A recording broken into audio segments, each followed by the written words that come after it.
Bayonetta. Well, I guess this was a long time coming. It's finally happening. I'm not by myself though. I have Toddy here with me. Hi. Toddy here will be playing the role of, oh my god, what's happening? Well, I'm the experienced person, I guess. Yeah. So, Bayonetta 2. It's an okay game.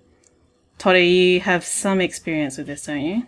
Yeah, I bought it on launch, played it for about half an hour, and then lost access to a Wii until now, and I still haven't played it, so... Okay, so it's mostly blind for Toddy. Yeah. I mean, I lost my Wii U too, but I'm quite happy to have found it again. Anyway, there's 4 different kinds of button configurations. Type A is not the default one being the one that you had in the original Bayonetta. I'm, of course, going to stick with Type B because that's what I'm used to by now. I kept this in mainly because, well, why the hell not? I don't care if it's bad, I'm doing it. Also, they added Japanese voice acting in this game. The Japanese voice acting in this game is terrible, so I won't be showing it off. Is it the same as the Japanese voice acting from that very strange... From the anime? Yes. Yes, it's terrible. Wasn't that made by the Anyway. studio that did Afro Samurai or something? I don't know. I'm not really sure. Anyway, third climax is the hardest difficulty we have. And doesn't really mean much. I think it's equivalent to about normal, to be honest. Wait, really? Even though technically it's named hard, I will go through this a little bit later, it seems like normal because the difference between second and third seems negligible. I think so when I many things started wrong with this, this I was on second climax. I don't remember. Well, okay, straight away. Yep, there Yep. it is. This game has a whole lot less of this, I think. Which, you know, you may interpret as good or bad, take it or leave it. I don't know, first thing that comes to mind is just Nintendo, but they seem to be a little bit more loose with the whole parental control kind of thing. Yeah. So we start off this in a similar fashion to the first game. This game is practically a gigantic, let's copy everything from the first game and do it a little bit better. This game is mostly an improvement, I would say. But those of you who follow me on Twitter would know very well how I feel about this game. Yeah. I hear a lot of people say that this game is okay, and it's definitely an okay sequel, but, I mean, I also hear the kind of thing you always hear from sequels that, you know, sometimes it doesn't feel like the original 100%. Yeah, there was a lot of things wrong with this game. It wasn't directed by Kamiya like the original was. It was directed by the producer of the first game, Hashimoto... Yusuke Hashimoto. I don't know how to say Japanese names. And I don't know whether he's directed a game before, and if he has, then I don't want to say bad things about people who clearly, you know, do good job. They did a good job, but to me it wasn't good enough. Look, I'll give them the credit that it was not produced with the same quality and value that Anarchy Reigns was produced by. It's got to be better than that game. I keep meaning to play that game, but I guess I don't really want to buy it because I've heard so many things about it. It's bad. Is it really that bad? Like, the gameplay looked okay. It's kind of boring and a little janky. Is that the single player or is that the multiplayer? I heard the multiplayer was pretty The fun. multiplayer is pretty fun when it works. Oh, it probably doesn't even work anymore, does it? It's PS3 multiplayer, take it with a grain of salt. Oh, okay.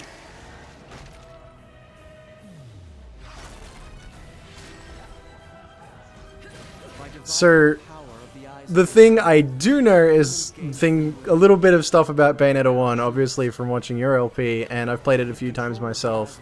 And Good job. I don't recall seeing any of these enemies before.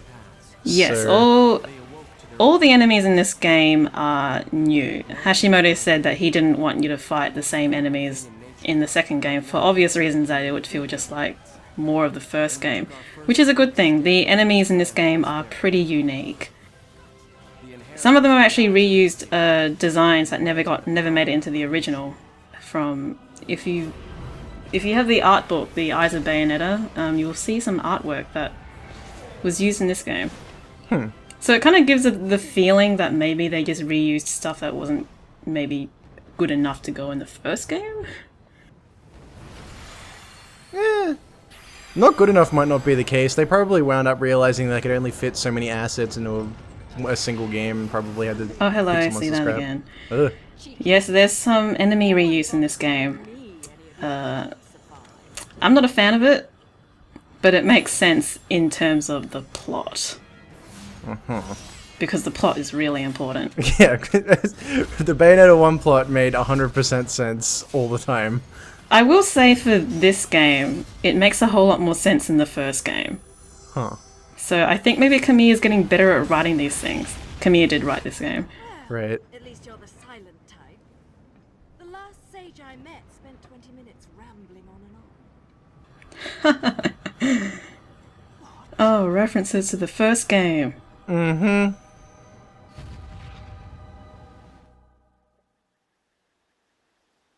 Magic anime. Oh wait, no, that was a flashback, and this is... You know what's really funny about that entire scene, that sepia tone scene, is that I'm pretty sure, I don't even know if it's canon or not, because we'll get to it later in this game. Meanwhile, why is this guy still alive? I thought you got eaten by a blue light.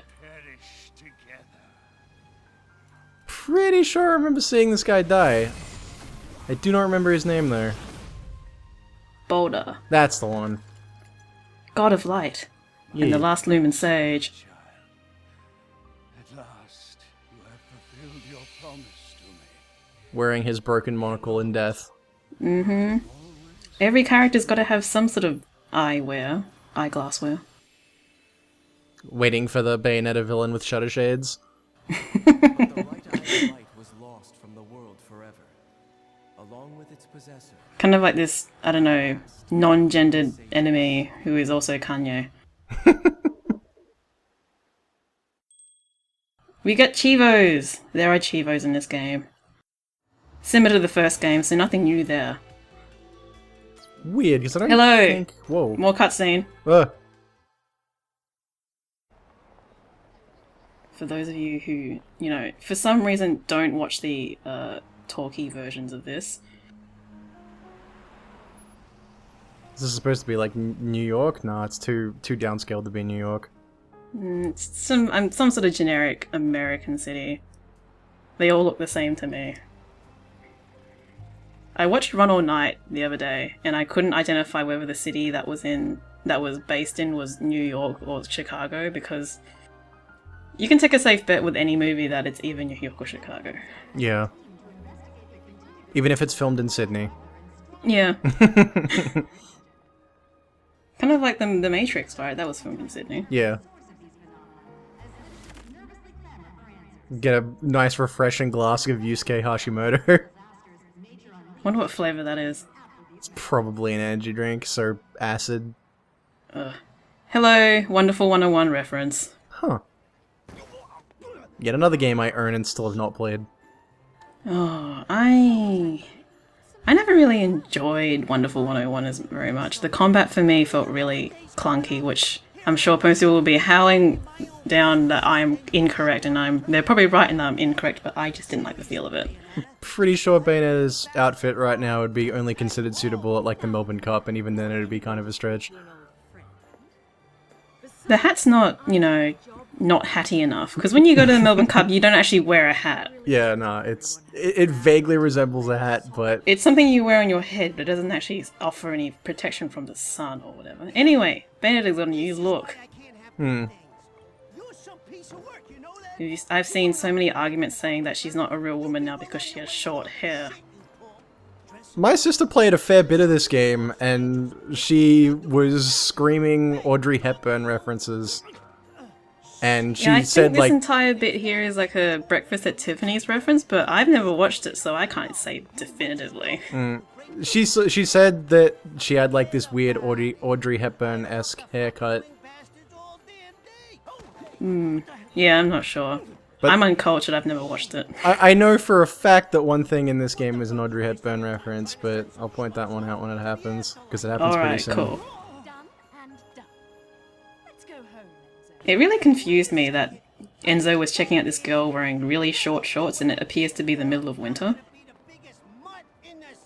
Maybe it's his culture to dress like a weirdo in this crazy messed up alternate universe that has witches in it. Very true. Also, Enzo's voice actor is completely different from the first one. Which is why, if you think he sounds weird, that's why.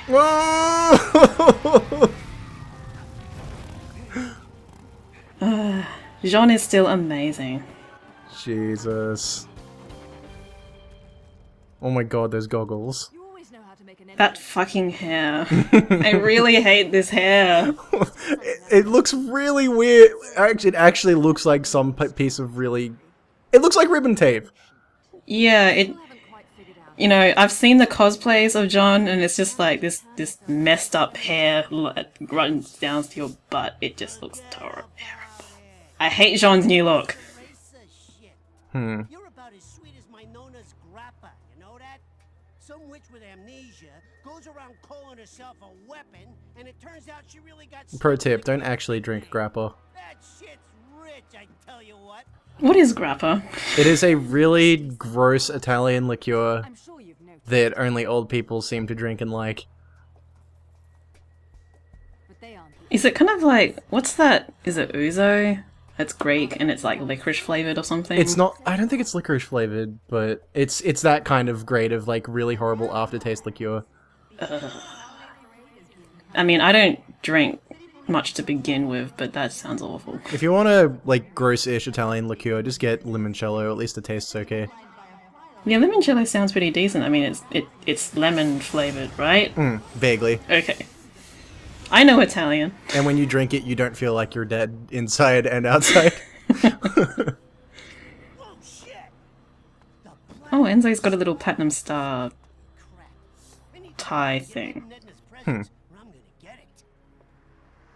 This entire cutscene is just abound with platinum. Wait, I games forgot, references. Enzo had kids? Yeah, he has 2 kids. Oh. Ed and Edna. They're also his number plate on his car. And they got a third one coming, they're naming Eddie. God. What a psycho! Holy crap! It's like she just randomly jumps up defying gravity.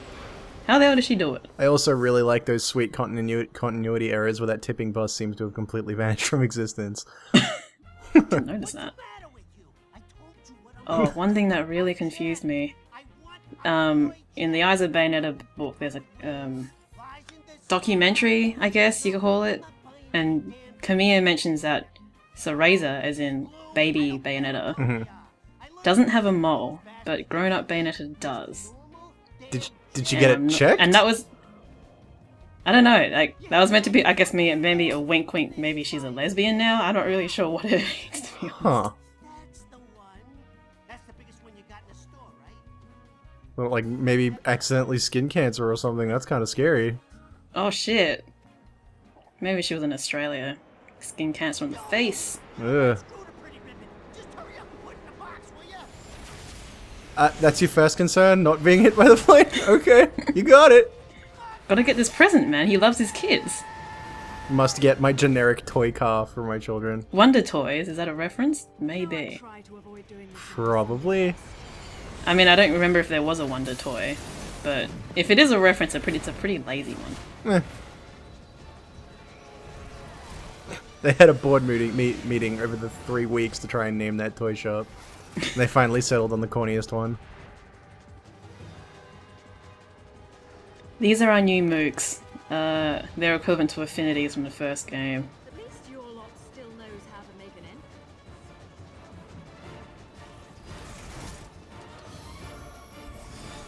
I will say this about this game. This entire first chapter is amazing. The I will concede that one thing about this game is that this first chapter is the most amazing thing ever. And then the rest of the game for me is a bit of a letdown. Oh, there we go. Needed at least some I just portion wanted of to see Upper nudity. Birth Canal a little bit more. Holy shit.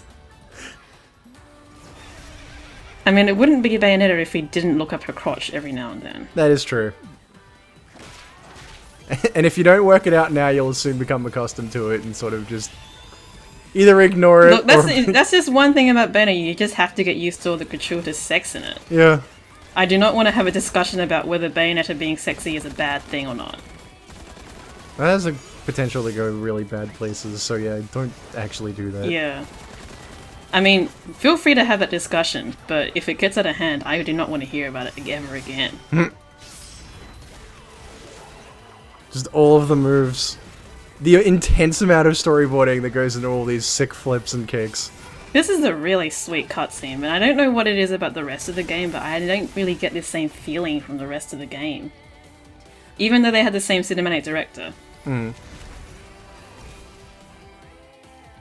So, there should be a tutorial here, but because I turned off tutorials, it's not going to appear. Basically, it's the same thing as the first game. Here's how you punch, here's how you kick, here's how you dodge, here's how you get witch time. This game handles pretty much the same as the first game. And the first time you play it, you're probably just going to smash buttons until you realize you're bad at the game. Yeah. I mean, if you've played enough of the first game, this game is pretty easy. I mean, barring some deaths which, you know, you would probably wouldn't be able to deal with on your first playthrough. God, those little hand cuffs just remind me of clowns, and it's not a great look. This is why Was there any point previously where Bayonetta realized she was out of ammo in her guns?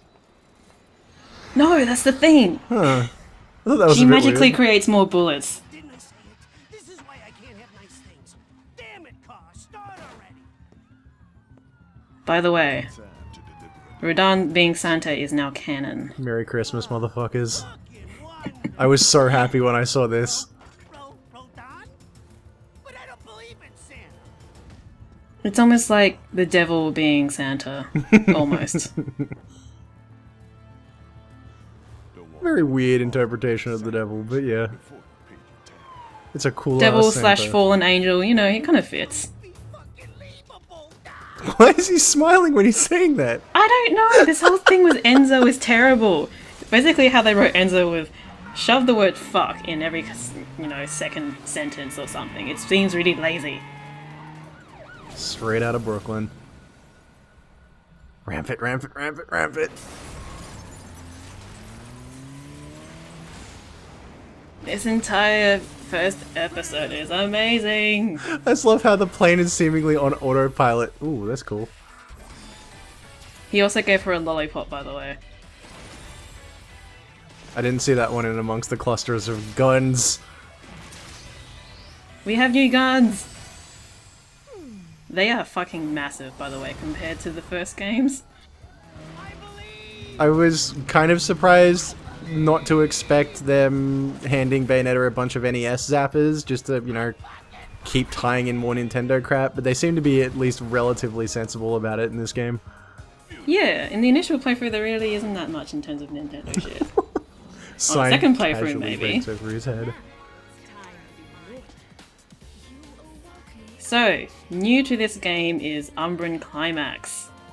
Basically it makes the screen awash with fucking wicked weaves, and it makes it really hard to see anything. But it looks really cool, so it's amazing!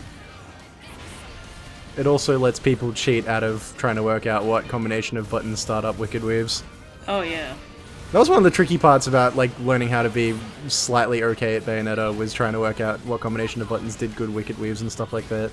Yeah, it's part of what I have a problem with in this game, because Umbran Climax isn't necessarily a win button, but it kind of is, because every enemy can be hit by it, there's no consequences to using it, you get health back when you use it. So there's no point to not save up your magic to not do anything but Umbran Climax. Wait, do torture attacks still take up magic? Because those are still Yeah, they claws do. over. It's the same. The torture attacks are the same as the first game. So torture attacks, as you saw before, take up a whole bar of magic, and they target a single enemy. What they changed in this game is that not necessarily in the prologue, but when you torture or kill enemies, they will drop their weapons. Otherwise, they won't do it. But it's okay because angel weapons in this game are kind of shit. I kind of remember avoiding weapons like the plague in the first game as well, but that was just because I wasn't entirely sure of how to use them. I guess they were really annoying to use in the first game because they mapped to the punch and kick buttons. Whereas in this game, they are mapped to the shoot button, so you still use your regular weapons and have an angel weapon equipped, which I think is a pretty nice change. But it also means you only get one kind of attack from them. Right. Anyway, Love is Blue handles pretty much the same as Scarborough Fair did in the first game. There's a couple of new attacks, the main difference being that there are a lot more kick attacks that have wicked weaves. But you know, the punch everything 5 times is still there, so it's okay, you can still mash one button and still win. And we still have that automatic mode if you're really bad at video games, right? Yeah, that's first Climax. Oh, okay. Although I think this game does have touch controls, and if you use the touch controls, it will automatically do the auto combos. Huh. I imagine this game being a nightmare with touch controls. Why would you ever do that? I've never tried to play through the entire game on touch controls because it's basically a mode to enjoy the story.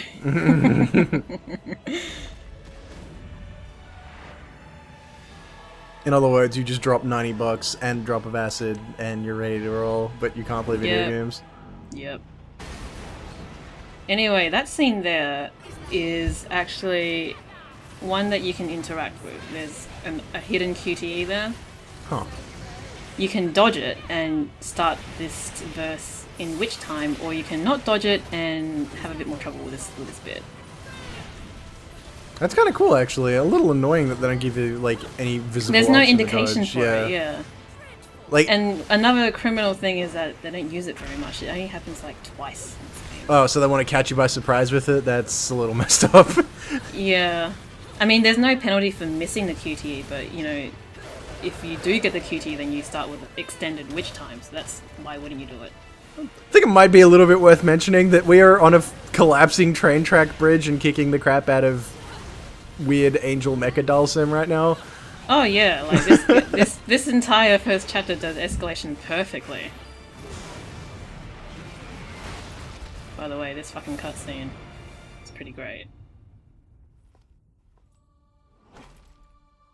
That was Oh yeah, we have this ability, don't we? Forgot the caviar. You think they're still open? Got the motherfucking caviar. It's not Christmas without caviar. Let's finish this quickly then. Everything about this chapter is great.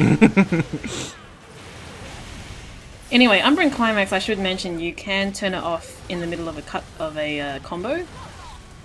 It's particularly useful, say, for the 5-punch combo. You can turn it off just as you start the 5th punch, and you can still get the animation for Umbran Climax, but you can save magic. Huh. Which is really good, because this game, basically, the entire aim of this game is to learn how to manage your magic. Right.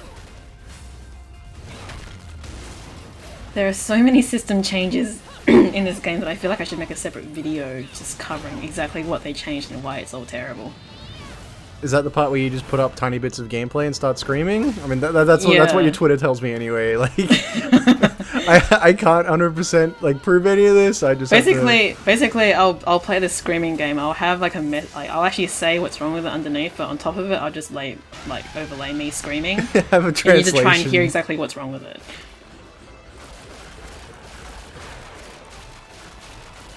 Well, at least all like the bits and pieces that make Bayonetta memorable are at least still here. All the torture attacks, all the crazy hair monsters.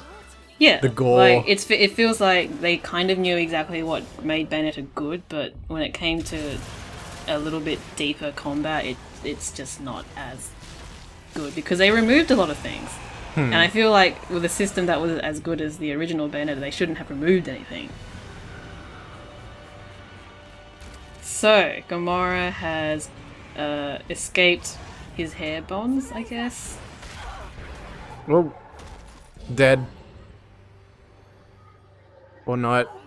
Not really sure how witch ghosts work. Oh, she's not dead. We gotta Whoa, have the that first fuck hand though. went straight for the eyes! I mean, it's not quite as bad as, you know, the death screen when, you know, Bayonetta's crotch gets grabbed by a demon hand. I'm not one for pets who don't listen to them. Everything is great about this. Holy crap. Wait, we have a fly mode now? Yes, we have a fly mode. It's kind of bad because it takes away a lot of your abilities. Oh. It's basically just your combos are pretty much the same as if you were flying on ground, but you know you have wings attached to you. Right. You can dash when you're in midair. That's the jump button. I find there is little use for it because if you're not attacking something, then that's a waste of your time. Gotta rack up the crazy high combos. Yeah, this game severely punishes you for breaking your combo. So the first rule of doing well in this game is to never ever ever ever ever let your combo break. Don't stop pressing buttons, ever. Yeah, don't ever stop hitting things or shooting things. I don't know, it looks like the fly combat is basically you're on an invisible platform and the Yeah, game pretty just sorta much. keeps playing. There's nothing for it except for the fact to make it look extra cool. Yeah. And this particular verse does it really well, but there's one particular one which, you know, I will pretty much just complain the entire time that we... It won't be fun. It won't be fun.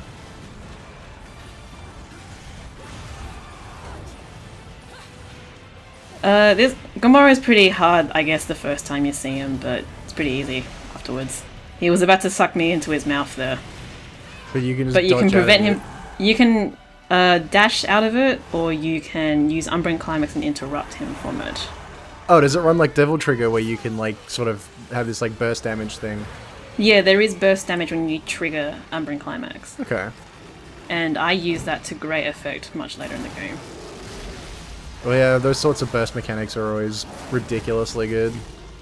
It's actually kind of overpowered in this game. Huh. There's one particular weapon which just wastes pretty much every enemy you use it on. When you combine it with Umbran Climax distortion, I guess you call it? Okay, so now we have a dead body on our hands. Yeah. Jean's kind of dead, I guess. Quick, get her a haircut while she's not looking. Please, someone give her original hair back. I liked the short hair. The long hair is freaking awful. Is that a person? It looked like a diamond with a face. Okay, no, never mind. It's a trash bag with a face, excuse me. Oh, okay. My bad. You watch your diamond privilege. Jesus.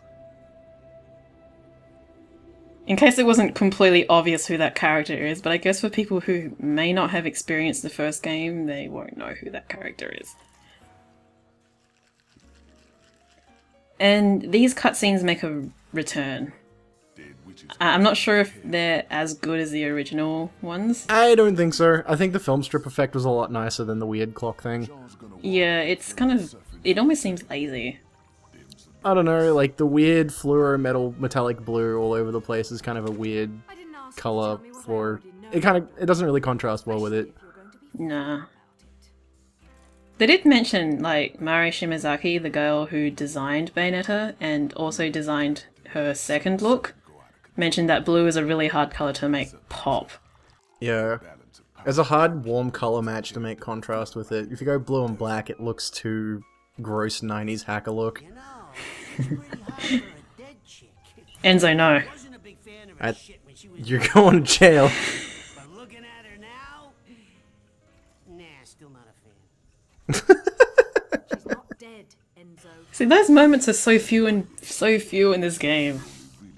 I don't understand why. The writing just isn't as funny. Oh yeah, so Jean's totally not dead. I'm just gonna preserve her in this cocktail juice for now. What about the gates? This is going to be an incredibly weird thing to wake up to. It's kind of like waking up when, you know, I get unplugged from the Matrix, except, you know. Except everything smells like Malibu. It smells like a 17-year-old party.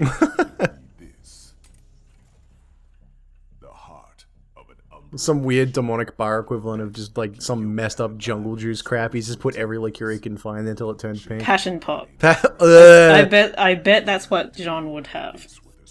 That surely she has a little more class than passion pop. Straight up $5 chuck.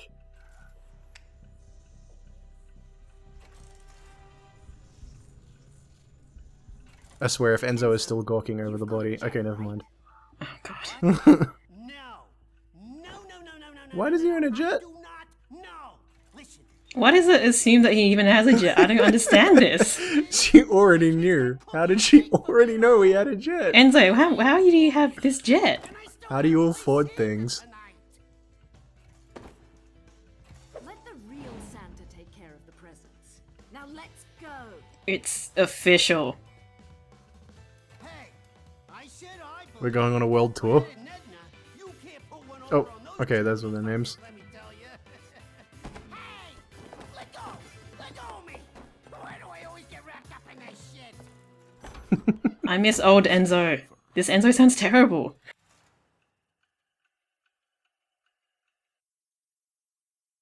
He went home and became a family man. And then Bayonetta 2 happened. Yeah. So they made some changes to the results screen. It used to be just the one screen, and it all made sense to me, but apparently they wanted to dumb it down even further. So you split up, you know, no item award, no damage, everything, and then total combo time and damage. Huh. Not really sure why they did this, to be honest. At least they took out Angel Attack. I didn't mind Angel Attack, you know, it took like 2 button presses to get out of it. Yeah, just actually feeling like I wanted to play it at any given point. I was always wrong, but... Oh yeah, no. Anyway, there's some QTEs that you can miss in this chapter. There are very few QTEs that you can actually miss and, you know, get an instant kill. But this first chapter has a bunch of them. That's kind of brutal, actually. Then again... Yeah, it's kind of like a callback to the original game, because it doesn't happen very much in the rest of the game. Well, Oh yeah. I guess that's You kind wanna of... ask your mom? Oh my god. God damn it, Camilla. And that So one yeah, that's doesn't what happens when instantly you kill don't dodge out of that attack. And the fight continues normally anyway. And if for some reason you take too long with this, there's an instant kill here. You gotta be really bad to do that though. Really, really bad at the game to do that. The bit of floor you're standing on just realizes, oh yeah, gravity, and then just plummets into a building. Gravity doesn't work that way, please.